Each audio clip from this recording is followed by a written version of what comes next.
This is an actual spacecraft from another world, piloted by alien intelligence. One sighting from tens of thousands made over the last 50 years on virtually every continent on the globe.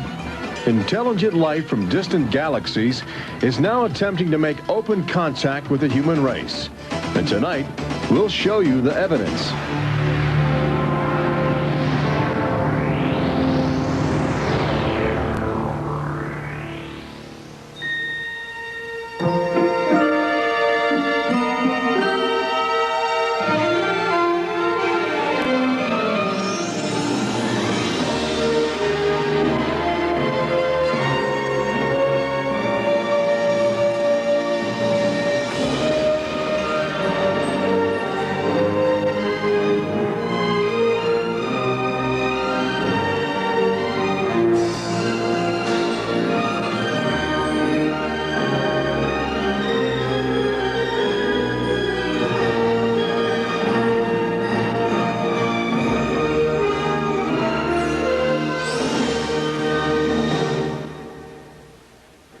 Tonight we celebrate the new Tomorrowland at Walt Disney World in Florida with a television special that's out of this world. Hello, I'm Michael Eisner, head of the Walt Disney Company. In a top-secret military installation somewhere in the United States, there are those who believe that the government is hiding the remains of an alien spacecraft that mysteriously crashed to Earth. With more and more scientific evidence of alien encounters and UFO sightings, the idea of creatures from another planet might not be as far-fetched as we once thought. In fact, one of you out there could have the next alien encounter. Enjoy tonight's special. I'm going to walk over and see if I can sneak a peek. Maybe not. Alien Encounters from New Tomorrowland is brought to you by Bounty. Outstanding absorbency and durability make Bounty the quilted quicker picker-upper. Scientific verification of extraterrestrial life forms routinely arriving on Earth. Top secret reports from ongoing military investigations. Compelling home videos of alien craft captured within the last few months. World figures who have gone public with their own extraterrestrial experiences. The shocking history of government misinformation programs designed to prevent widespread panic. And personal accounts of those who have been abducted and studied against their will. It's happened to me, it's happened to my sister, and I believe my mother. My son looks me straight in the eyes, and he says, "They took blood out of you, Mama." They don't ask permission, they take you. But it's such an incredible secret, nobody wants to believe it. There is valuable scientific data that would prove once and for all that planet Earth is being visited by highly evolved intelligence that is not from this world. Wait a minute. I've had enough. Stop it. From beyond the boundaries of our perceptions, intelligent beings are beckoning mankind to join the galactic community. It's an invitation which is both wondrous and terrifying. This is the nature of alien encounters. Mankind has the unique ability to ignore the obvious, especially when the facts reveal a disturbing truth. We once believed the sun revolved around the earth. When Galileo demonstrated the reverse is true in 1634, he was charged with heresy and placed under house arrest for the last 8 years of his life. The charges were later dropped, 342 years later. Now, as we approach a new millennium, mankind is in the midst of the most profound event in history, actual contact with intelligent life from other planets. For nearly 50 years, officials have been documenting routine alien encounters here on Earth. And thousands of people have seen or experienced this alien presence. Yet many others still refuse to acknowledge the obvious evidence all around them. What is it like to be confronted by a creature whose intelligence and skill is far beyond the comprehension of mankind? Would it be enlightening? Would it be an exercise in terror? Or perhaps both? Here in the new Tomorrowland at the Walt Disney World Resort near Orlando, Florida, these concepts are brought to life as guests experience their own alien encounter. A sensory thriller from Disney and George Lucas. We'll give you a sneak preview later in the show. But first, we must prepare you for the future with some shocking insights from the recent past. Alien ships seem to arrive in waves. And if the last few years are any indication, planet Earth is experiencing a tsunami of sightings.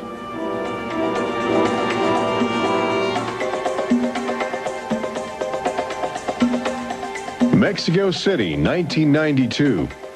If you were arriving from outer space, this would be your first stop.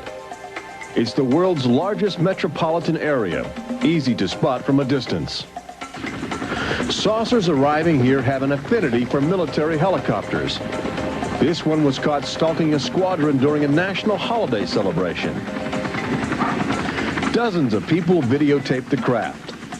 Millions more just stared in disbelief as it covered 200 square miles of territory in a matter of minutes. Canada, 1991.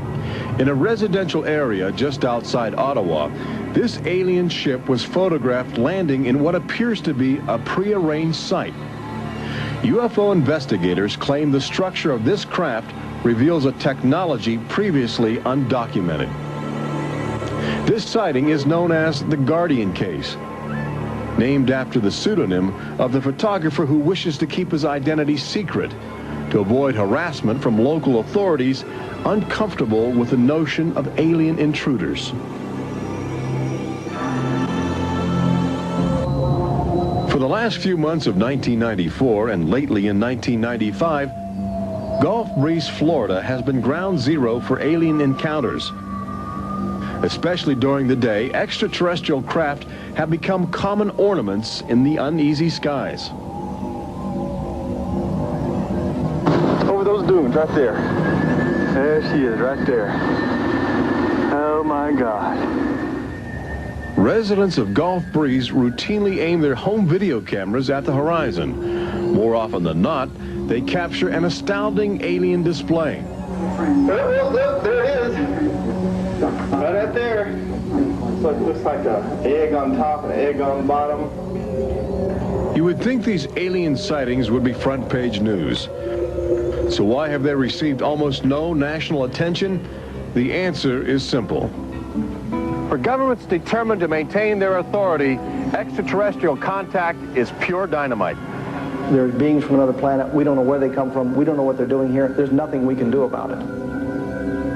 Meet Captain Kevin Randall, retired Air Force intelligence officer, now a top investigator of alien encounters. Anytime a technologically superior civilization comes in contact with a technologically inferior civilization, the technologically inferior civilization ceases to exist. Not necessarily through conquest, not necessarily through invasion, but because the technology changes the underlying social structures of that civilization and it disintegrates. Those fears are reflected in a 1960 federally funded study by the Brookings Institution, which warned that public knowledge of alien life could cause civilization to collapse. So they began a policy of covering up and hiding the information, but they also began a policy of ridiculing, so that people who really see something are afraid to come forward. This isn't right to do the ridicule. I mean, a lot of people suffer. Retired Army officer Clifford Stone certainly suffered after he began private research into the UFO phenomena while still in the service. Well, I was given a lawful order while I was in the military to back off. I refused that lawful order. That resulted in me having to go to be psychoanalyzed, which kind of backfired on my command. But I was actually given a lawful order not to write to members of Congress without first getting it approved through my command, and not to talk to members of the media. Of course, I went out and violated all those directives simply because I felt they had no right, that I had a right. He also has determination. This collection of classified government documents represents years of determined effort by Stone to open the UFO files and offer fresh leads to investigators on the trail of the truth. It is not surprising that this book is making top military officials very uncomfortable. I think that some of the underlying concerns they have is the impact it will have on society as a whole if the information is ever released. But why have aliens chosen to visit our small blue planet, hidden on the distant fringes of an insignificant star cluster? Well, we invited them here. When we return, what is attracting alien visitors to planet Earth? Extraterrestrials take aim on America's military. A crashed saucer becomes a top-secret bombshell. The nation's capital becomes a cosmic crossroads. And later, how Disney Imagineers have designed a way to prepare humans for their inevitable alien encounter.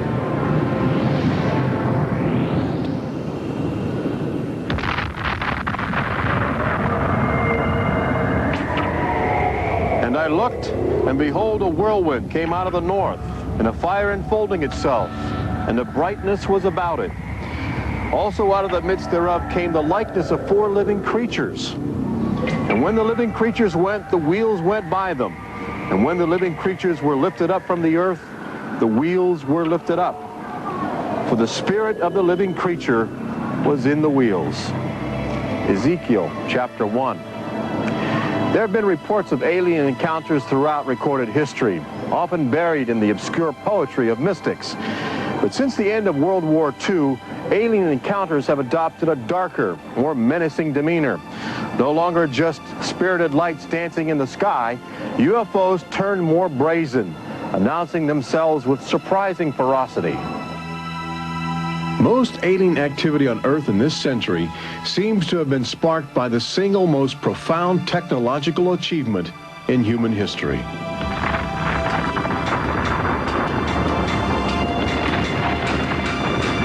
The atomic bomb did more than blow away every conventional notion of combat.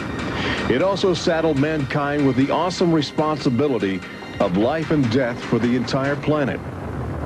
But what the world didn't know in 1945 was that the atomic bomb's brilliant burst of energy would also be mankind's cosmic calling card, announcing to the universe that a technological society had evolved on a small blue planet in the backwaters of the stars.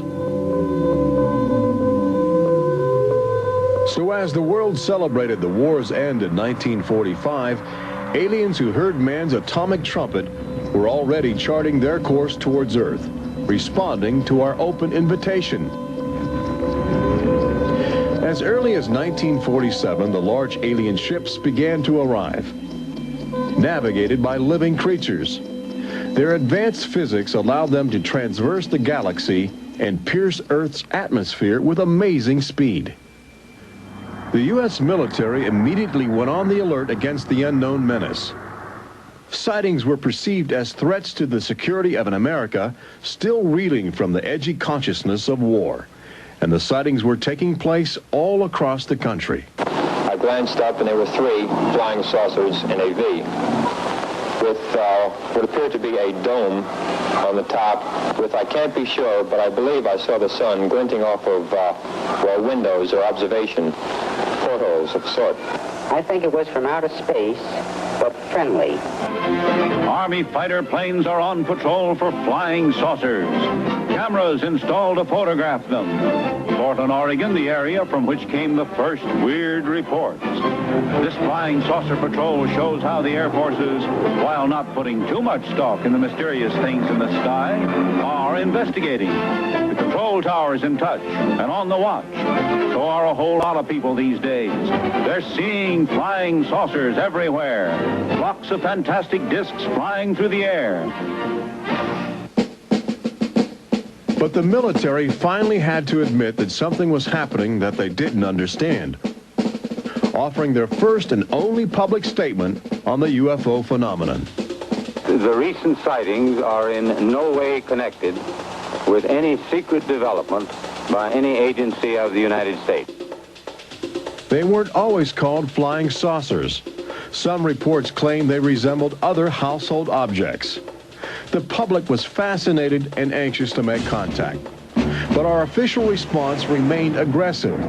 sometimes sparking deadly games of high-speed, high-altitude cat and mouse. National Guard Captain Thomas Mantell played that game and quickly became a grisly statistic. His last words, as Mantell soared at an altitude of 20,000 feet, are a chilling commentary on the power of the alien ships. I'm closing in to take a look. It looks metallic and of tremendous size. It's going up now as fast as I am. That's 360 miles per hour. I'm going after it.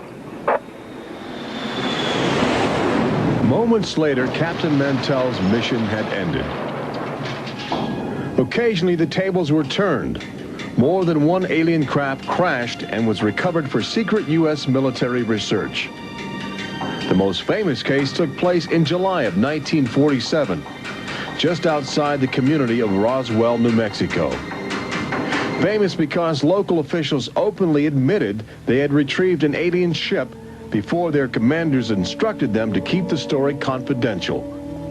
What you can't explain, they reasoned, you must deny. July of 1947, the Army Air Forces at Roswell announced we had captured a flying saucer. You can say our government announced in July of 1947 they had a flying saucer. 3 hours later, they announced, no, it's merely a weather balloon. The officers at Roswell made a mistake. But our government has come forward and said, yes, we had a flying saucer. Then they took it back. Any one of your viewers can go back to the newspapers on July 8th, July 9th of 1947, and just front page headline after headline that the government had captured a flying saucer. Don Schmidt from the Center for UFO Studies in Chicago is convinced that the Roswell case is the linchpin in America's ongoing alien cover-up.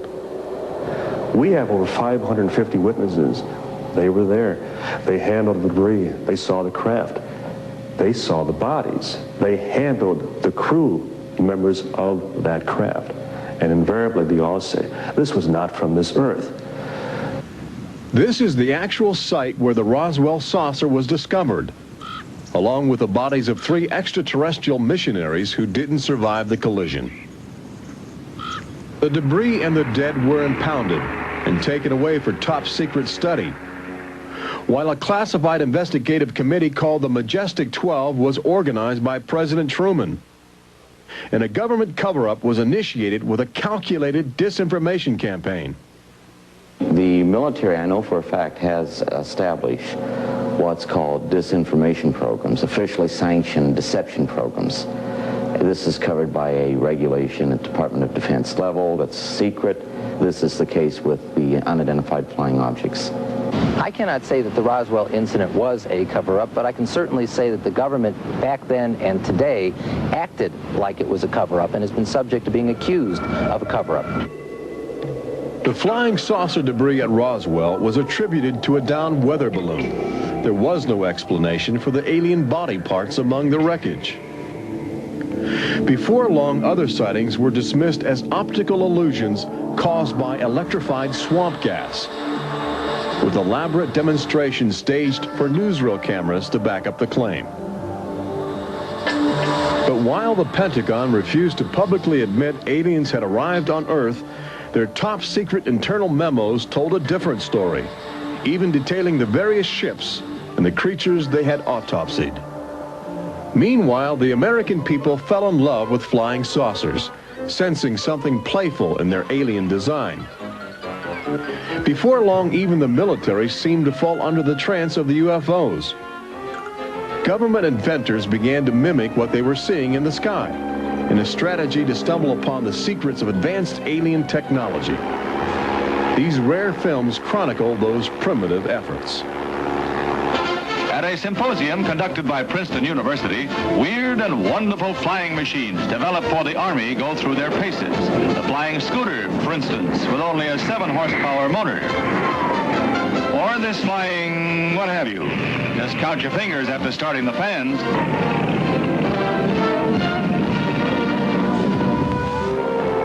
The naive attempts to copy the saucers began to look foolish, especially in July of 1952, when real alien ships were routinely buzzing over Washington, D.C., leading fighter pilots on frustrated chases lasting as long as 6 hours. It was the first time since the War of 1812 that our nation's capital had been successfully invaded by a foreign power. By the early 1960s, UFOs were having a chilling effect on our defense operations. Their tremendous speed often caused them to be misidentified as incoming intercontinental ballistic missiles, putting American air bases on red alert. There needed to be some way for the U.S. and the Soviets to distinguish between nuclear attack and alien visitors. The weapon is installed in the Pentagon, but it's a weapon of peace. This is the teletype that will operate at the U.S. end of an open line to Moscow. This link, it is hoped, will help avoid misunderstandings that could possibly trigger a catastrophe. Now, a president could be in touch with the Russian premier in a matter of seconds. The hotline between Moscow and Washington was set up so they could go ahead and make last-minute pleas that we're not attacking you and you're not attacking us. The purpose for this was to ensure that a nuclear war would not be touched off by a UFO appearing on the scopes and being mistaken for enemy aircraft. The hotline eased some international tensions, but it didn't halt the interaction between the military and the aliens, which continues to this day. November of 1975, essentially every SAC base in the United States was visited by UFOs. We have reason to believe that the UFOs went ahead and had some effect on changing the codes within the missiles, within the launch control facility, to change where the missiles would hit. 1976, September, Iran, 2 F-4s tried to intercept a UFO and shoot upon a UFO. The weapon systems of the planes go dead. The communication systems go dead. These are just 2 examples of cases which sound like they came out of science fiction, but in reality, they're from government documentation. Documents released by the State Department. 3 main engines up and burning. September 1991. Space Shuttle Mission 48. Commander Clayton and his crew point their cameras at the planet's horizon for a live broadcast to Earth. Many viewers noticed an alien ship playfully cavorting around the shuttle at tremendous speeds. NASA still refuses to acknowledge the incident. But since that time, the space agency no longer allows public access to live unscrambled television signals from shuttle missions. Currently in 1995, the Federal Emergency Management Agency trains personnel with a manual that suggests techniques in communicating with extraterrestrials encountered in the line of duty. This document is in marked contrast to a federal law passed by Congress in 1969, which makes it illegal for any American to have contact with an extraterrestrial, punishable by a $5,000 fine and a year in jail. Ironically, both documents were composed by a government which refuses to publicly admit that there is intelligent life on other planets. Indications are that government, military, and scientific leaders will soon release nearly a half-century of official documentation of ongoing alien encounters on Earth. Perhaps they feel it would be too embarrassing not to reveal the truth before the truth reveals itself. But these FBI files acquired through the Freedom of Information Act outline nearly 50 years of UFO reports investigated by federal agents all across America. Overwhelming evidence that something sinister is at work. But look carefully. The torn pages, the ragged copies, the large areas blacked out in an effort to keep secrets locked away. If we are keeping information, which I am certain we are, from the American public on unidentified flying objects, then we're wrong. Government has an obligation to the people to tell the truth. No matter what that truth might be, the people have a right to know that planet Earth is being visited by a highly evolved intelligence that is not from this world.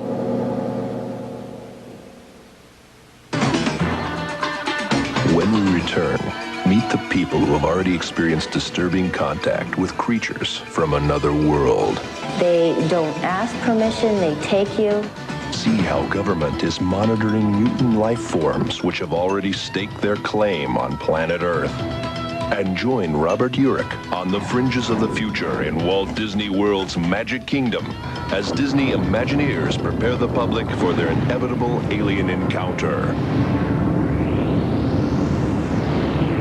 Encounters from New Tomorrowland.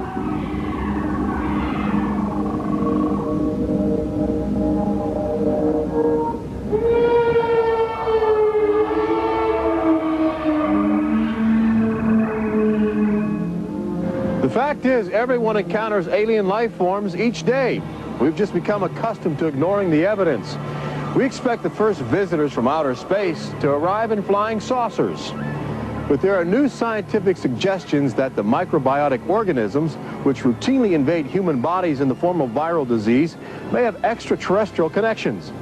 These minute alien life forms may very well be the advanced invasion force, leading the way to test Earth's environment for more complex and determined creatures.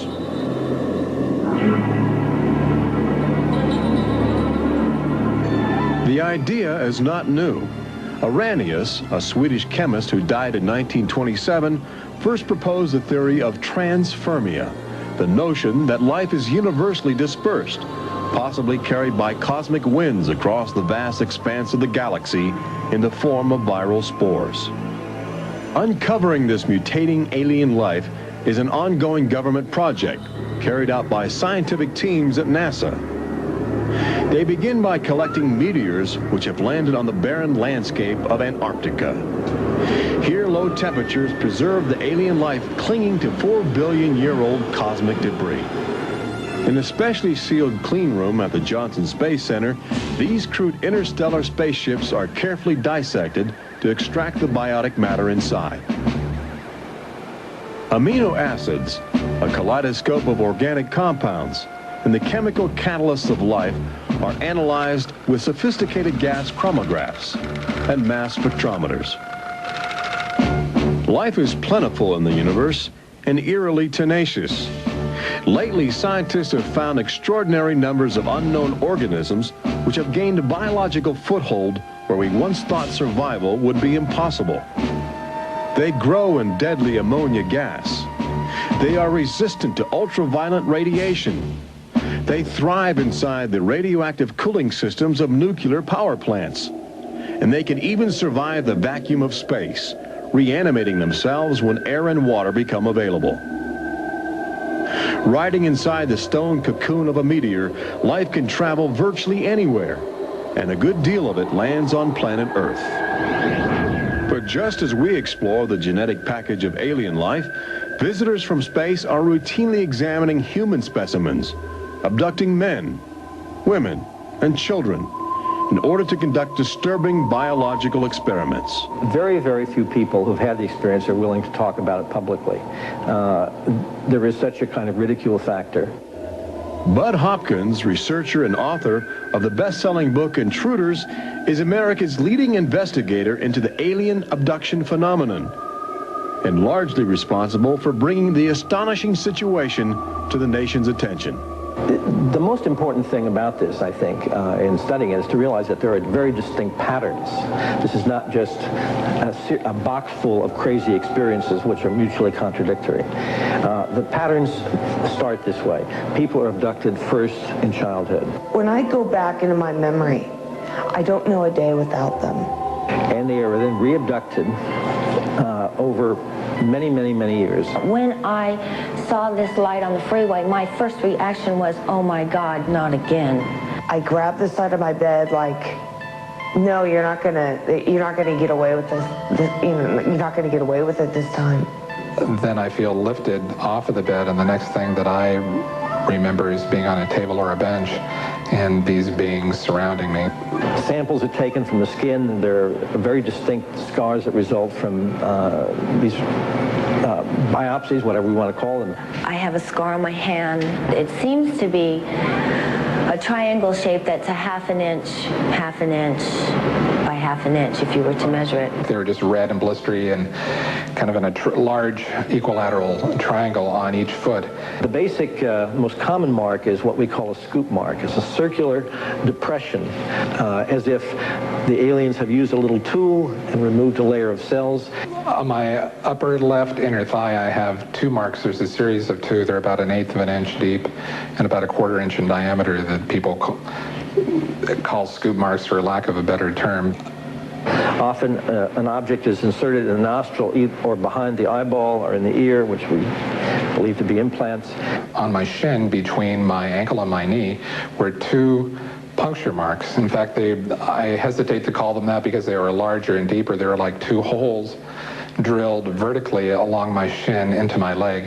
And that frightened me deeply because I have no idea how those got there. I could only speculate as to why they were doing that, although I do know that, bone marrow contains genetic material, blood. They're interested in who you are genetically.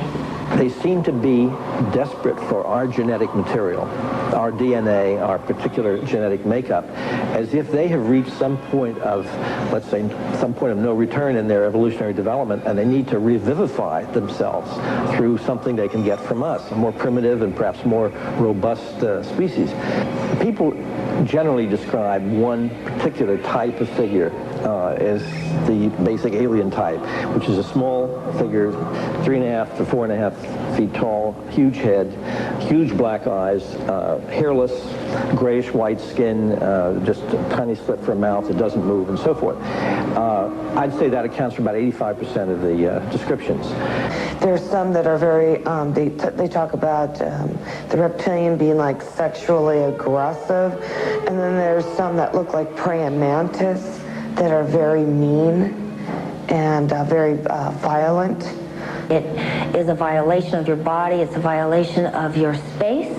They don't ask permission. They take you. On this earth, when you are raped, when you are mugged, even if you don't see that person that is doing you bodily harm, you have somewhere to go. You can go to the police and at least give a report whether they do something or not.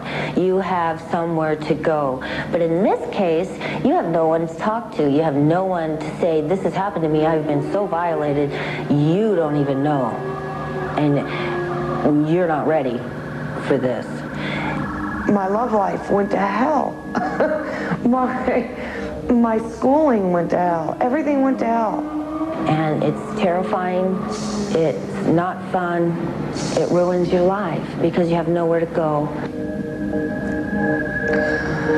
Twinkle, twinkle, little star, how I wonder what you are. Up above the world so high like a diamond in the sky. Makes me want to cry.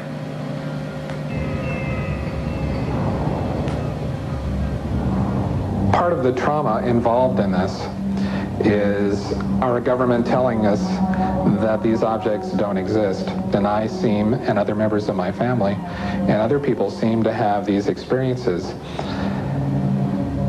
It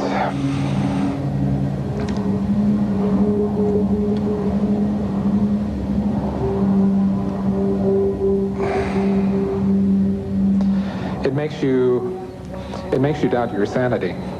The range of people who have had abductions around the world, because it is a global phenomenon, is just, it's a total range. I've worked with people who are of Oriental backgrounds, African-American background, Hispanics. I've worked with one NASA scientist, a research scientist, who is an abductee, a police lieutenant from the South, doctors, lawyers. I mean, I've had, incidentally, 7 psychiatrists come to me because of their own personal abduction experiences. The phenomenon affects people from all walks of life. And it has a dramatic effect on families. Debbie and Terry know firsthand. Both are ongoing abductees with deep concerns about the chilling connections between aliens and their children. I thought this was mental illness. Then my son started speaking about little airmen coming into his room and taking us up, and there was even one point where he said, "They took blood out of you, Mama." He wanted guarding all the time. He wouldn't go to bed at night unless I slept with him. He was angry. And the other thing is he started setting traps. one night my husband came home from work and there's these little colored stones all over the garage. And Dale, my husband, said, "What is this for?" And he says, "Well, this is when the airmen's come, they slip and fall on their butts." The interesting thing about children is a sort of innocence about their perceptions. I will present these cards of different heads, and there's Santa Claus, Batman, policeman, a clown, Ninja Turtle, an alien. What we do is to see how the child responds when we get to the alien face, and it can be extremely moving because I've seen children just collapse when they see the drawing of the alien, crying, hugging their fathers or their mothers in terror. Well, she was 4 years old, and she was past bedwetting and all of that behavior. She was beyond that, and she'd never wet her bed. And when we moved to Banning, she started having nightmares every night and wetting her bed. And a couple of weeks ago, she had a bunch of scratches on her face, and she didn't have them when she went to bed. I said, "What happened?" And it was funny. The only thing I could get out of her was that she asked me, "Do aliens hurt you?" And I went, "What?" And a woman told me, for instance, that her little girl, when she was first able to talk, would tell her about these nightmares of what she called the bugs coming in the room. And they were big bugs with big eyes. And again, there were some physical marks, all the surrounding evidence suggesting abductions. At one point, the mother, a few years later, was getting out of the car with her daughter at a shopping mall, and the Goodyear blimp was coming over. And the little child said, "Mommy, look, don't you remember when you and I were up in that thing with the bugs?" The last time I had a session, in that session I actually saw Lexi being escorted by two small grays. And it was very upsetting to me. I could not handle the fact that my daughter was being subjected to something that I had no control over. And when I think you have no control over something, that you're so helpless, it's like your child's drowning or something, and you can't save them. I feel like I'm going to go crazy because there isn't anything I could do for my son. I know. One of the most interesting things, too, from a child's point of view, has to do with the fact that communication is telepathic. One little boy drew on some drawings he'd made for me of the aliens. He put on the side of the head, each alien head, a gigantic ear, just one. And his mother said, "What's that?" And he said, "Well, Mommy, I know they don't have ears, but I put that there because, you know, they can hear everything you're thinking." When we return, Robert Urich takes you to the new Tomorrowland in Walt Disney World's Magic Kingdom, where Disney Imagineers are creating extra terror, estrial excitement, preparing the public for cosmic contact with a virtual alien encounter.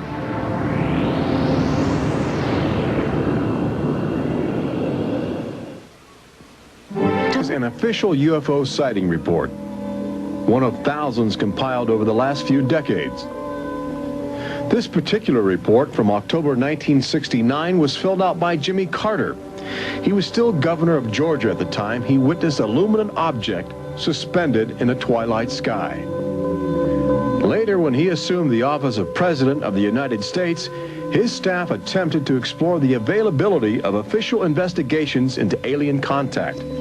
As this internal government memo illustrates, there are some security secrets outside the jurisdiction of the White House. We investigated lights in the sky for over 20 years. We didn't get anywhere. We have over 100,000 cases from over 160 countries in our files at the Center for UFO Studies in Chicago.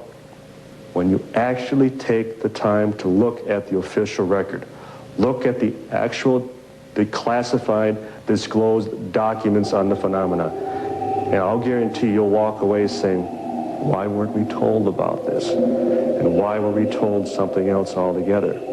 We've all been indoctrinated to have this knee-jerk response just to that term, UFO. We have to ask ourselves, who started it? And isn't it about time we go out and find out for ourselves? Every year, NASA routinely propels about 24 astronauts into a low Earth orbit aboard the space shuttle. A loud, lumbering, somewhat primitive rocket ship.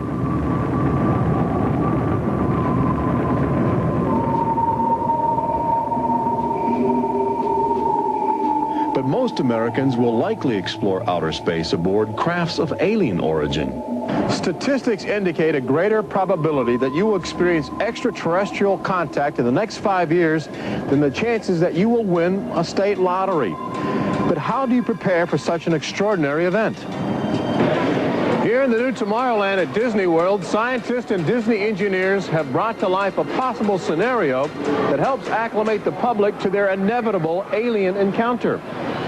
Welcome to the new Tomorrowland Convention Center in the Magic Kingdom, where humans can enjoy their first taste of the future, as well as advanced extraterrestrial technology, and begin to understand the disturbing facets of alien intelligence.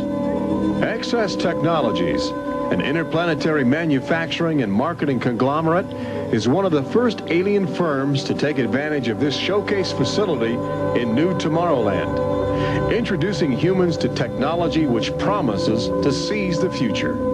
Today, guests are exploring the concept of teleportation, the ability to transmit solid matter or living creatures across the endless void of space. Inside this chamber, at the extraterrestrial alien encounter attraction, cosmic representatives will demonstrate the secrets of a brave new world. Utilizing the ominous device, two very different life forms will make contact via the teleportation process. Unfortunately, high technology can backfire if operated by careless hands. As the seat restraints lock into place and the power generators are activated by anxious extraterrestrials, these happy humans are about to discover a disturbing truth. When science fiction becomes science fact, the results could be terrifying.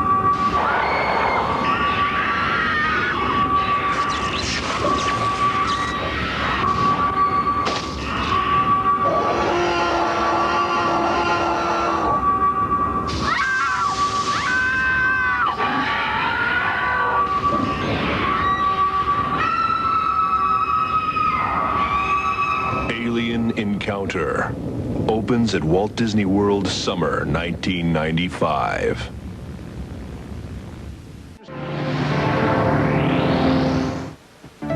Planet Earth has always been a laboratory for alien life forms which can drop in from space or slowly mutate into bizarre fleshy organisms at our feet. Understanding the nature of these strange creatures from above and below is the greatest challenge of our age. We now know that our future, indeed the future of Earth itself, rests in the balance of the solid and the ethereal, of common sense and the irrational, and our relationship with alien life as grotesque as a fungus or as glorious as the heavens.